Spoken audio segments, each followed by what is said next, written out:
صدر محترم نائب صاحب کے نائب صدر اور ہمارے مہدی صاحب، دوسرے حضرات جو یہاں بیٹھے ہوئے ہیں، اور یہ جمع غفیر لاکھوں آدمی جو آئے ہیں جمعیت علماء کی دعوت پر، میں جمعیت علماء کے ان ورکرز اور آئے ہوئے مہمانوں کا دل کی گہرائیوں سے شکریہ ادا کرتا ہوں۔ جن لوگوں نے جمعیت علماء ہند کی دعوت پر اپنے احباب کو جمع کیا اور اپنے خرچ سے جمعیت علماء کا ایک پیسہ کیا پھوٹی کوڑی بھی نہیں لگی، آپ ہی لوگ کروڑوں روپیہ خرچ کر کے اپنی بسوں کا خود انتظام کر کے یہاں تشریف لائے دعوت پر اور آ کر بیٹھے۔ جمعیت علماء ہند کے خدام کے دل میں اس کی بڑی قدر ہے۔ اللہ آپ حضرات کو اس کا بہتر بدلہ عطا فرمائے۔ میرے محترم بزرگوں، آج ہی کا مسئلہ یہ نہیں ہے۔ جمعیت علماء ہند کی ایک تاریخ ہے، اور ایسی تاریخ ہے اپنے اس ملک کے لیے جو کسی دوسری ہندو مسلم پارٹی کے پاس نہیں ہے۔ علماء نے اس ملک کی آزادی کے لیے، اگر آپ ان کی تاریخ کو پڑھیں گے تو آپ کو اندازہ ہوگا کہ ان کی اس ملک کی آزادی کے لیے قربانیاں 150 سالہ قربانیاں ہیں۔ کوئی اس ملک کے اندر ہندو مسلم ایسی پارٹی نہیں ہے جس کی تاریخ ایسی قربانیوں کی تاریخ ہو۔ حضرت شاہ عبدالعزیز صاحب محدث دہلوی نے 1803 میں آواز بلند کی تھی کہ ہمارا ملک غلام ہو گیا، اس غلام ملک کو آزاد کرانا اس ملک میں بسنے والے ہر مسلمان اور ہر شخص کا فرض ہے۔ کوئی مال کا لال نہیں تھا جو انگریز کی طاقت کے سامنے آزادی ملک کا نعرہ بلند کر سکتا۔ ایک مسلمان عالم دین نے اسی دلی کے اندر اس نعرے کو بلند کیا، اس کی جائیداد قلم کر لی گئی، اس کے مدرسے کو دفن کر دیا گیا، اس کو دلی بدر کر دیا گیا، لیکن یہ مسلمان ایسے نہیں تھے جو کسی ملک کے پیسے یا اس کی سطوت اور اس کی طاقت کے سامنے سر جھکا دیتے۔ جو انہوں نے اپنا موقف اختیار کیا تھا پتھر کی چٹان کی طرح، اسی طرح اس موقف کے اوپر کھڑے رہے۔ سب سے پہلا جہاد سن 1932 کے اندر ہوا، ہندوستانی لوگ تو جانتے بھی نہیں، اور اس کے اندر لوگ مر گئے، ختم ہو گئے۔ شاہ عبدالعزیز صاحب کے رشتے کے، ان کے قریب، ان کے اولاد میں شاہ اسماعیل شہید اور رائے بریلی کے شاہ احمد شہید دونوں کے دونوں ختم ہو گئے، شہید ہو گئے بالا کوٹ کے میدان میں، لیکن پیچھے نہیں ہٹے۔ وہ لوگ جو بچ کر آئے تھے سن 1857 میں پھر جہاد کر لیا، اور اس کے اندر صرف اسی دلی کے اندر 33,000 مسلمان شہید کیے گئے، اور لال قلعے سے لے کر جامع مسجد تک درختوں کے اوپر ان کی لاشوں کو لٹکا دیا گیا۔ یہ مسلمان کی تاریخ ہے، علماء کی تاریخ ہے۔ بتائیں کون ہے جس کی زندگی کے اندر یہ تاریخ مل سکتی ہے؟ میں کہتا ہوں، لاکھوں آدمی کے سامنے کہتا ہوں، کوئی مائی کا لال ہے جس نے اس ملک کی اس طرح خدمت کی ہو جس طرح مسلمان علماء نے خدمت کی ہے؟ میرے بھائی، جتنے علماء انہی مجاہدین کی بنائی ہوئی جماعت ہے، ہم تو ان کے جوتے سیدھے کرنے والے ہیں۔ ہمارا کیا کام ہے؟ ایک ہی کام ہے کہ انہوں نے جو جمعیت کی بنیاد کے اندر ہندو مسلم اتحاد اور ملک کے ہر بچنے والے کو ایک پیغام دیا تھا پیار و محبت کا، ہم اسی پیغام کو لیے بیٹھے ہوئے ہیں۔ ہمارا کام صرف اتنا ہے، دنیا توڑنا چاہتی ہے، حکومتیں برباد کرنا چاہتی ہیں، فرقہ پرست ذہنیت آگ لگانا چاہتی ہے، یہ نعرہ دینا چاہتی ہے کہ ہندو الگ، سکھ الگ، مسلمان الگ۔ ہم کہتے ہیں نہیں، ہندو مسلم سکھ عیسائی بھائی بھائی۔ یہ ہمارا پیغام نہیں ہے، ان بزرگوں کا پیغام ہے جنہوں نے پھانسیوں کے تختوں کو چوما، اپنے اس ملک کے لیے چوما ہے، اس کی آزادی کے لیے چوما ہے۔ اس ملک کے اندر یگانگت اتحاد جس کو آج آگ لگایا جا رہا ہے، ہمارے بزرگوں نے اسی اتحاد کے لیے اپنی قیمتی جانوں کو قربان کیا ہے، اور ان کا مقصد یہ تھا کہ ملک آزاد ہو جائے، حکومت ایسی بننی چاہیے جو حکومت سیکولر حکومت ہو، کسی کا حق نہ جائے۔ کانگریس اس لیے نہیں بنی تھی، یہ 1803 کی آواز ہے کہ ملک غلام ہو گیا، جہاد کرنا فرض ہے۔ کانگریس کا تو وجود بھی نہیں تھا، کانگریس تو 28 دسمبر 1985 کو بنی ہے، اور اس کا پہلا اجلاس بمبئی کے اندر ہوا ہے۔ آپ لوگ سمجھیں اس کو، کانگریس ملک کو آزاد کرانے کے لیے نہیں بنی تھی، کانگریس کی تجویز موجود ہے۔ وہ کہتے ہیں کہ ہندو مسلم ملک کے بسنے والوں کی اس جنگ کو جدال سے 2 جہاد، سن 32 کا 1857 کا، اس جہاد کے نتیجے میں جو برطانیہ کی حکومت اور ہندوستان کی حکومت میں دوری پیدا ہو گئی ہے، کانگریس کا مقصد تھا کہ اس دوری کو ختم کر دیا جائے، ملک کو اپنے گردن سے زنجیر غلامی کی نکال کر توڑ دیا جائے۔ کانگریس کا مقصد نہیں تھا۔ میں آپ سے کہتا ہوں یہ بات ہے، اور کانگریس کی تجویز میں موجود ہے، کوئی اس کی تردید نہیں کر سکتا۔ کسی نے حضرت گنگوہی رحمت اللہ علیہ سے پوچھا کہ ایک جماعت بنی ہے جو ہندوؤں نے بنائی ہے انگریز کے ساتھ مل کر، کیا مسلمان اس جماعت میں شریک ہو سکتا ہے؟ حضرت نے فتویٰ دیا اور یہ کہا کہ جس طرح اپنے کاروبار میں ہندو مسلمان شریک ہو سکتا ہے، اسی طرح اس پارٹی کے اندر بھی ہندو مسلمان شریک ہو سکتا ہے۔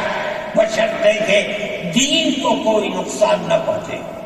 اس فتوے کا نام ہے نصرت الابرار۔ جو پرانی مکتبے ہیں، لائبریریاں ہیں، یہ آج بھی وہاں موجود ہے۔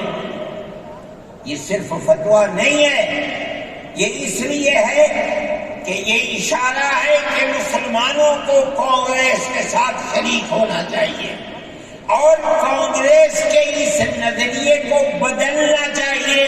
کانگریس کے اندر مستقل غلامی کی زنجیر کو توڑنے کے لیے اور انگریز کے ساتھ جہاد کرنے کے لیے تیار کرنا چاہیے۔ مسلمان جوخ در جوخ اس کے اندر شریک ہوئے، کانگریس کے اس نظریے کو بدل دیا اور کانگریس کو ملک کی آزادی کے لیے کھڑا کر دیا۔ یہ مسلمان کا، علماء کا، جمعیت علماء کا کردار ہے۔ کوئی مانے نہ مانے، تاریخ میں لکھی ہوئی چیزیں ہیں۔ ہم سے پوچھے، ہم وہ تاریخ کی لکھی ہوئی چیزیں لیں گے؟ ہماری تاریخ کو مٹا دیا گیا۔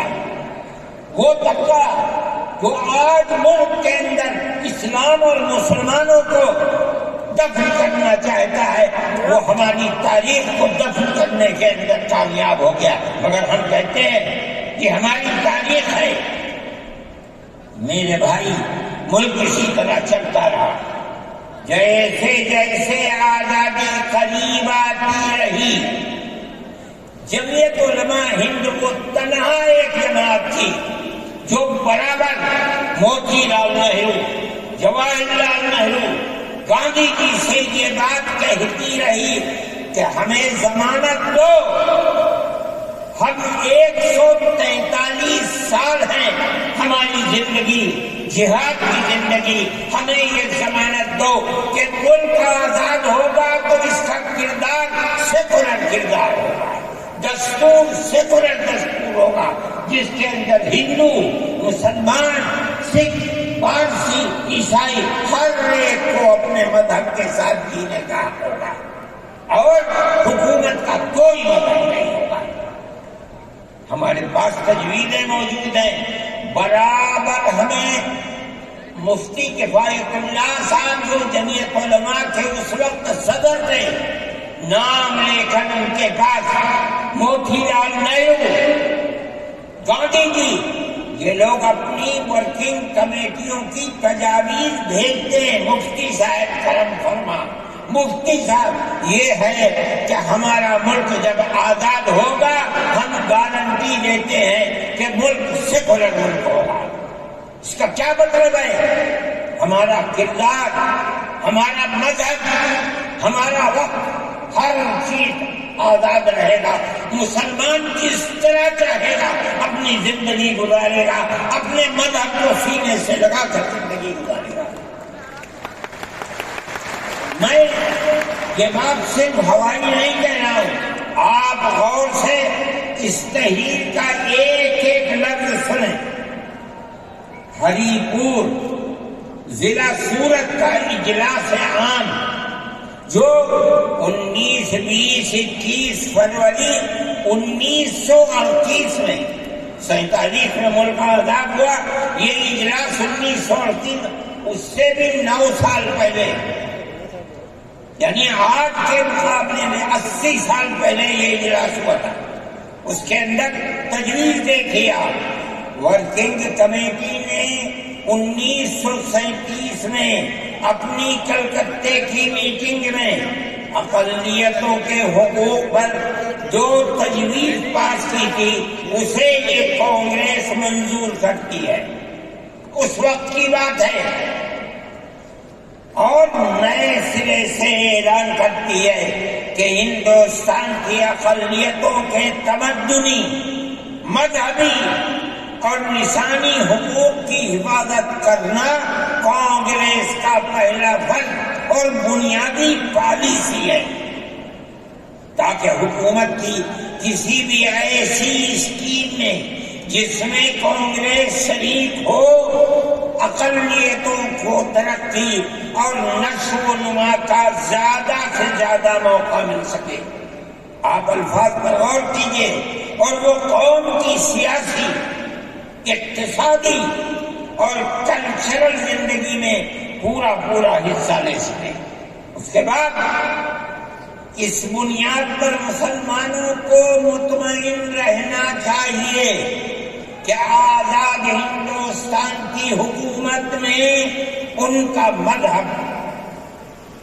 مذہبی فرائض، اذان، نماز، جمعہ، عید، روزہ، حج، زکوٰۃ، مذہبی تبلیغ، مساجد، مقابر، قربانی، مذہبی جلوس، مذہبی جلسے وغیرہ جملہ مذہبی رسوم اور مذہبی ادارے محفوظ ہوں گے، اور اسی طرح ان کی تہذیب و تمدن، ان کے تعلیمی ادارے، خانقاہیں، امام باڑے، عیدگاہیں، تکیے، کربلائیں، آثار قدیمہ، اوقاف وغیرہ سب محفوظ ہوں گے، اور اسی طرح ان کی زبان، ان کی شاعری، رسم الخط وغیرہ سب کے سب آزاد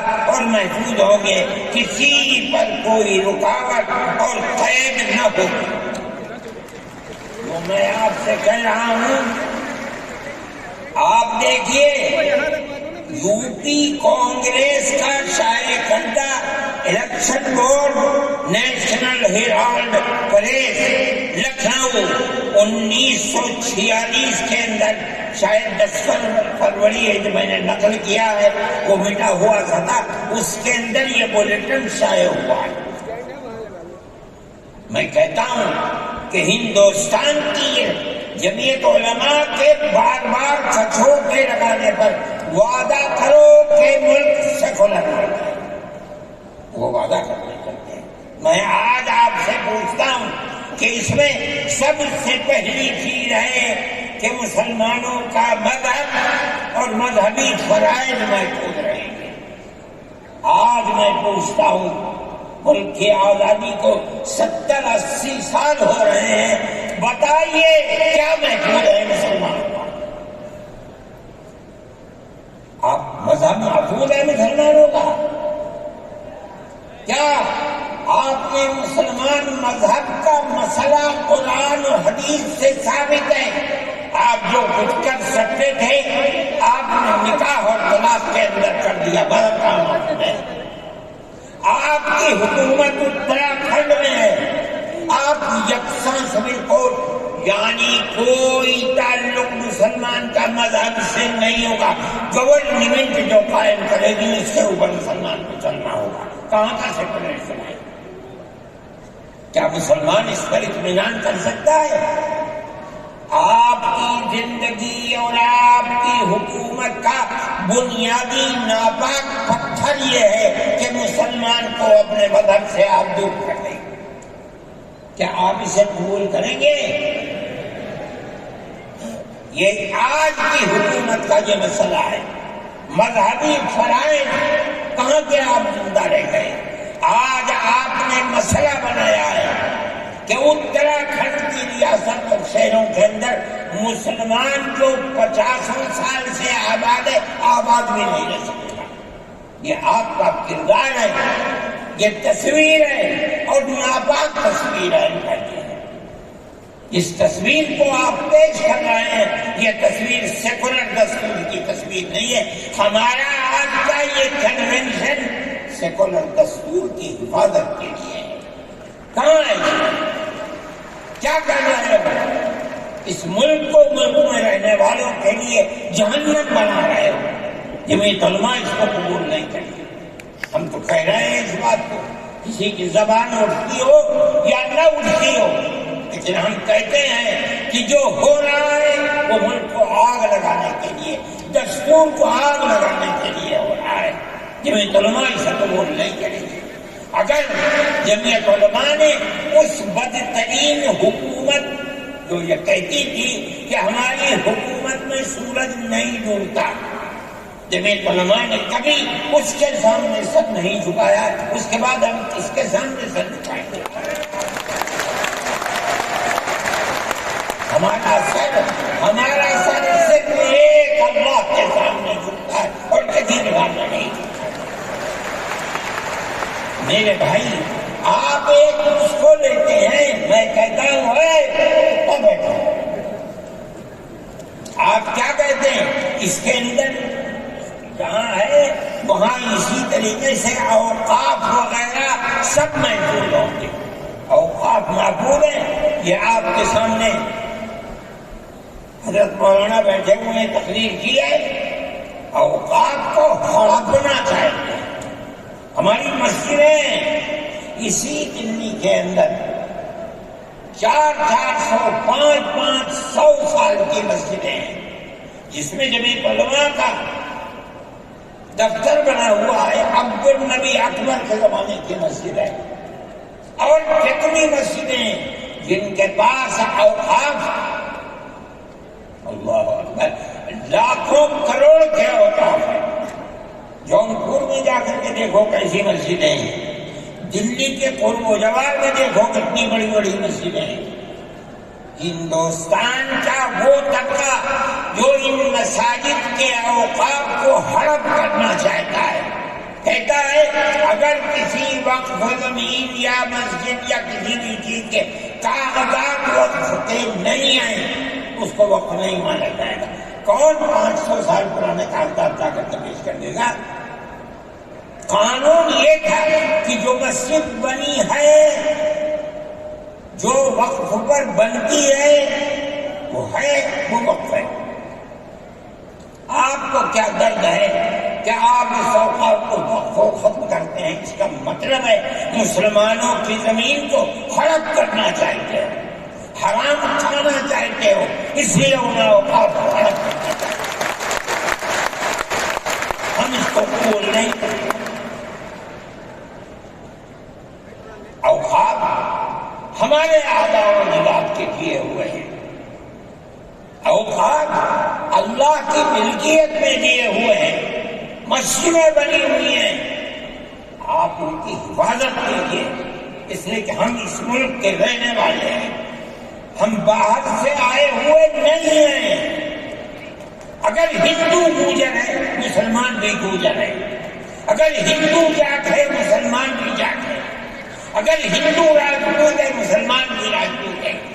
جاؤ دیکھو کشمیر کے اندر، اگر ہندو بھی رحمت ہے مسلمان بھی رحمت ہے۔ ہم اسی ملک کے رہنے والے ہیں۔ کسی کو اچھا لگا یہ مذہب، وہ اس مذہب میں چلا گیا، کسی کو یہ مذہب اچھا لگا وہ اس مذہب میں چلا گیا۔ کیا مذہب کی بنیاد پر اس ملک کے اندر آپ ہمیں جینے کا حق نہیں دیں گے؟ ہم اپنے جینے کا حق کو دیں گے۔ آپ نے جس سیاست کو اختیار کیا، آپ 2 الیکشن پہلے دیکھیے کس قوت کے ساتھ بی جے پی آئی تھی۔ آپ نے جس پالیسی کو اختیار کیا، سیکولرزم کو آگ لگانی چاہیے، اس کا نتیجہ اس الیکشن میں کیا ہوا؟ بی جے پی ہار گئی۔ میں کہتا ہوں کہ اگر چندرا بابو نائیڈو کی بیساکھی نہ ہوتی اور ادھر نتیش کمار کی بیساکھی نہ ہوتی تو بی جے پی گورنمنٹ نہیں بنا سکتی۔ کیوں ہوا؟ وہ جو 14 سال پہلے اتنی قوت کے ساتھ آئی تھی کہ لگتا تھا کسی دوسری جماعت کا چراغ ہی نہیں جل رہا ہے، وہ چراغ آج بجھ کیسے گیا؟ اس پالیسی کی وجہ سے۔ ملک کی پالیسی اگر بھائی بھائی میں ہوگی ملک زندہ رہے گا۔ ایک باپ کی اولاد 5 4 3 اگر پیار و محبت کے ساتھ رہیں گے وہ گھر آباد رہے گا، اگر دشمنی ہوگی سب برباد ہو جائیں گے۔ ہماری یہ پالیسی ہے کہ ہندو مسلمان سکھ عیسائی سب ایک دوسرے کے ساتھ بھائی بھائی ہیں۔ آپ اس پالیسی کو کیوں مخالفت کرتے ہیں؟ ہم اسی طرح چلتے ہیں۔ جمیعت علماء ہند کا یہی کردار ہے، جمیعت علماء ہند آج بھی یہی کرتی ہے۔ میں نے ابھی چند مہینے ہوئے میوات کے اندر لوگ لٹ گئے، پس گئے، ان کو جمع کیا. ہم نے ان سب کو 1-1 لاکھ یا 2-2 لاکھ روپئے دیے جا کر کے. مسلمان بھی تھے, ہندو بھی تھے. ہم نے ان کو دیا, وہ خوش ہو گئے. ہم ہر سال تقریباً 1.5 کروڑ روپئے دیتے ہیں بچوں کو جو پڑھنے والے ہوتے ہیں, جو غریب ہوتے ہیں, اونچی تعلیم کے لیے.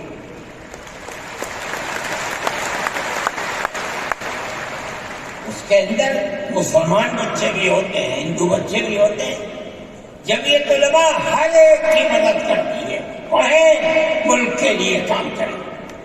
میں جا رہا تھا ایک مرتبہ, بنگلور سے سوار ہوا, مجھے جانا تھا سوئٹزرلینڈ.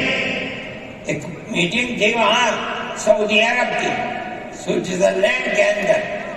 میں جب گیا جہاز کے اندر, صبح ہوئی تو میں نے چائے وائے کی. میرے پاس جو پائلٹ تھا چلانے والا, وہ آیا, میرا شکریہ ادا کرنے لگا آپ نے بڑی محبت کے ساتھ. میں نے سوچا کیا بات ہے, کیا آپ کو. کہنے لگے کہ مجھے اس جگہ تک پہنچنے میں جمعیت علماء اگر مدد نہ کرتی میں نے کچھ کر سکتا. مجھے حیرت ہو گئی کہ کیا بات ہے یہ. ہم ہر ایک کی مدد کرتے ہیں. کیرلا کے اندر سیلاب آیا, لوگ لوٹ گئے, مر گئے. ہم نے مکانات کی مرمت کی, ہم نے مکانات کو اثر نو بنوایا بھی. میں نے چابیاں بھی دی اور تمام میڈیا نے اس کو دکھلایا. ہندو بھی تھے, مسلمان بھی تھے, ہندو عورتیں بھی تھیں جن کے ہاتھ میں نے چابی دی ہے. جمعیت علماء کا یہ کردار ہے. ہمارے بزرگوں نے متحدہ قومیت کتابیں شائع کی ہیں.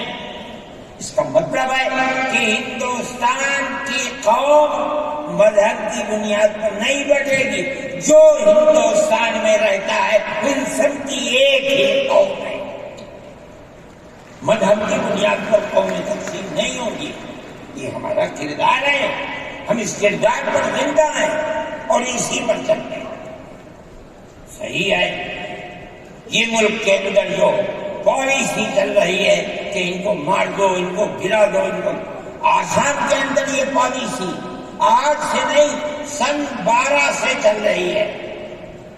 جمعیت علماء تنہا جماعت ہے ملک کے اندر جو آسامیوں کے مسائل کو جانتی ہے. یہاں سے رہنے والے, ان کی زبان اور ہے, ان کا کلچر اور ہے, بہت دور ہے, دنیا کے آخر میں رہتے ہیں. کون جانتا ہے ان کے مسائل؟ تنہا جمعیت علماء ہے جو ان کے مسائل سے دلچسپی لیتی ہے, گھستی ہے, کروڑوں روپیہ خرچ کرتی ہے. یہ ایک مسئلہ تھا. اس سے پہلے ایک اور مسئلہ تھا. کہا گیا کہ پنچایت اگر کسی کو آسام میں یہ سرٹیفکیٹ دیتی ہے کہ یہ ہندوستانی ہے تو وہ سرٹیفکیٹ نامقبول ہوگا. 47 لاکھ آدمی اس سے متاثر ہے. جو پھر قبرص پارٹی تھی وہ کہتی تھی کہ پنچایت کے سرٹیفکیٹ کو قبول نہ کیا جائے.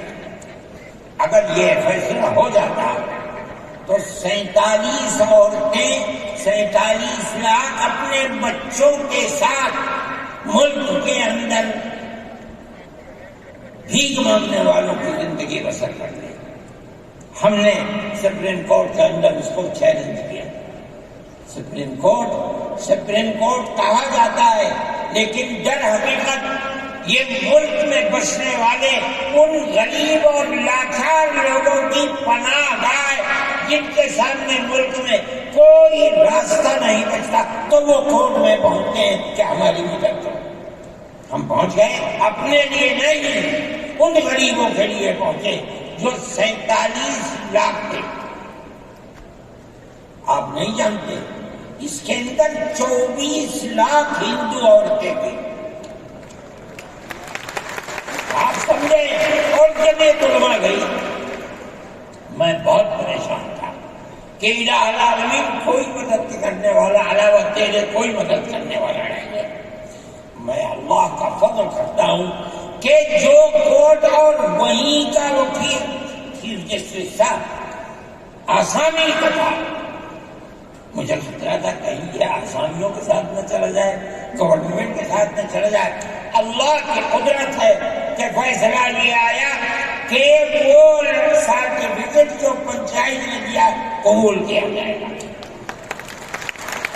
میں نے کہا کہ مجھے اپنی زندگی میں کبھی اتنی خوشی نہیں ملی جتنا آج اس فیصلے سے ملی.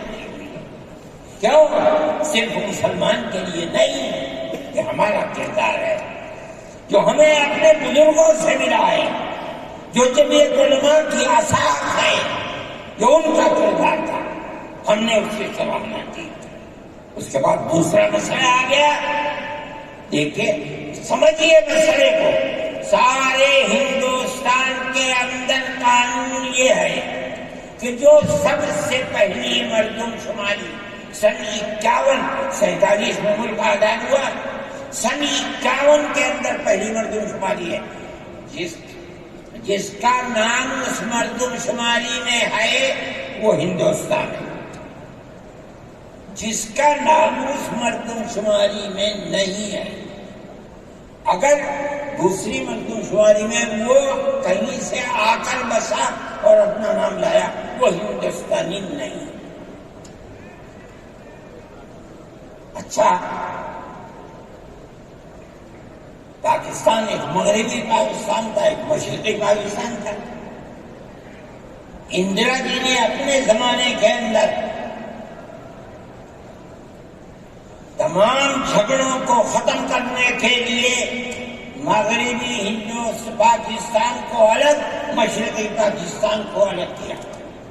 جنگ ہوئی, مشرقی پاکستان ٹوٹ گیا اور بنگلہ دیش بن گیا.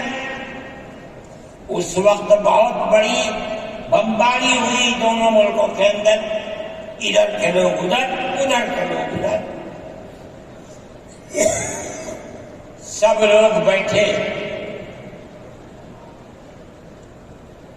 راجیو بیٹھے, بی جے پی بیٹھی, جو وہاں کی پارٹیاں تھیں صوبائی وہ بیٹھی, اور سب نے بیٹھ کر طے کیا کہ آسام کے اندر ہندوستانی ہونے کی دلیل سن 71 کی مردم شماری ہوگی.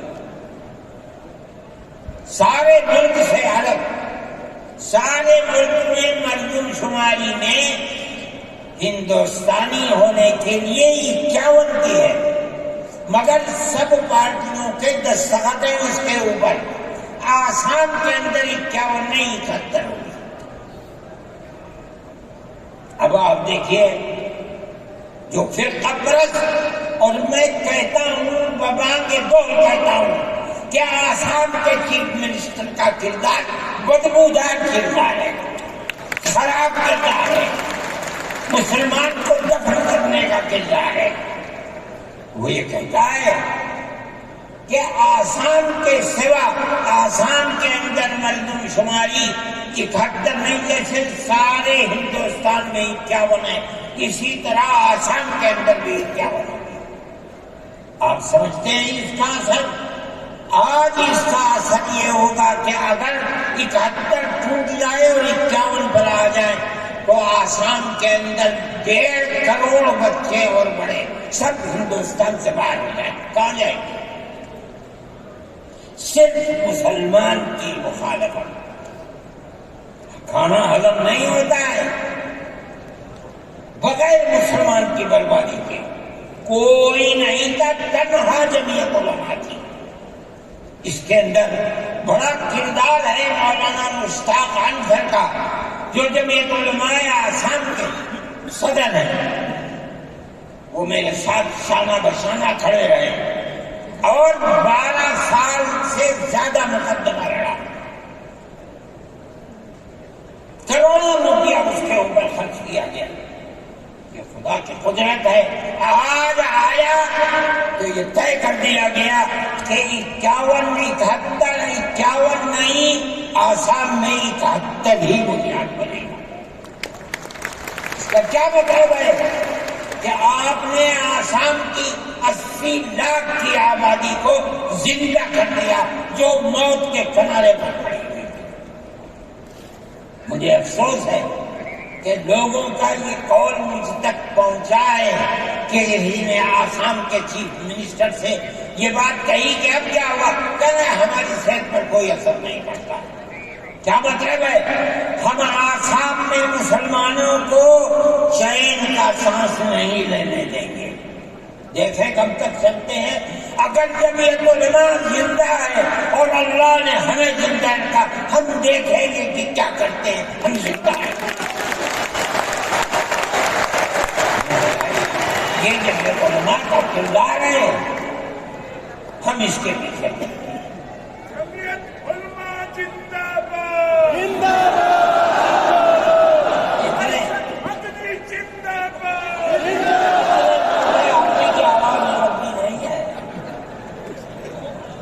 میرے بھائی، ہمارا یہی کردار ہے۔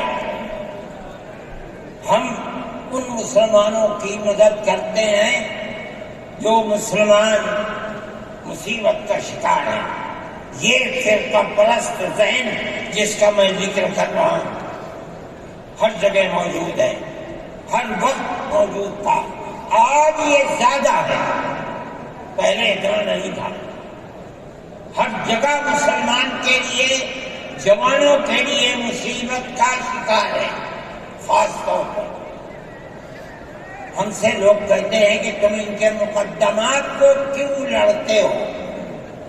کہتے ہیں تم دہشت گردوں کی پناہ گاہ ہے جمعیت علماء۔ یعنی ان کا مفروضہ یہ ہے کہ جتنے لوگوں پر الزام لگا ہے دہشت گردی کا، وہ سب کے سب حقیقت دہشت گرد ہے، اور جمعیت علماء ان دہشت گردوں کی، ملک ویرودھیوں کی جمعیت علماء مدد کرتی ہے۔ مجھ سے بھی یہ بات کہی، میں نے کہا کہ تم میں کوئی مائی کا لال ہے تو کھڑا ہو گئے بتائے۔ جمعیت علماء لوور کورٹ نے پھانسی کی سزا دے دی، گجرات کے اندر ہائی کورٹ میں پہنچے، انہوں نے پھانسی کی سزا دے دی۔ ہم اس کیس کو لے کر، اس کے اندر ہندو بھی تھے، مسلمان بھی تھے، سپریم کورٹ میں آئے۔ سپریم کورٹ میں ہم نے مقدمہ لڑا اور سپریم کورٹ نے انہیں سب کو باعزت بری کر دیا۔ میں نے کہا کہ کسی ملزم کے لیے گورنمنٹ ہندوستان کی حکومت نے حق دیا ہے کہ مقدمہ لڑو۔ اگر کوئی غیر ملکی ہندوستان کے اندر پکڑا جائے، اپنے مدعا کو پیش کرنے کے لیے گورنمنٹ اس کو وکیل دیتی ہے۔ ہم نے کیا جرم کیا ہے؟ ہم انہیں وکیل دیتے ہیں لڑنے کے لیے، بہتر سے بہتر وکیل دیتے ہیں۔ ہم کہتے ہیں کہ لڑو مقدمہ، تاکہ دودھ کا دودھ، پانی کا پانی الگ الگ ہو جائے۔ مقدمہ لڑے اور سپریم کورٹ کہتی ہے کہ جھوٹا الزام تھا، جھوٹ ہے، جھوٹ ہے، جھوٹ ہے۔ ملک کے اندر فرقہ پرستی ہے، دشمنی ہے، ہر طبقے کے اندر ہے۔ کوئی بھی طبقہ، پولیس کا ہو، انتظامیہ کا ہو، کسی کے اوپر جو چاہے الزام لگا دے۔ جمعیت علماء آج بھی جو کیس لڑ رہی ہے، 1050 کیس ہیں جو lower court, high court, supreme court کے اندر لڑ رہی ہے۔ 1050 کیس ہیں، اور اس کے اندر 850 ملزم ہیں۔ ہم لڑتے ہیں مقدمہ، ہم یہ سمجھتے ہیں کہ آپ جس کو ہائی کورٹ، سپریم کورٹ تک یہ ثابت کر دیں کہ یہ ملزم ہے، انہوں نے دیش کے ساتھ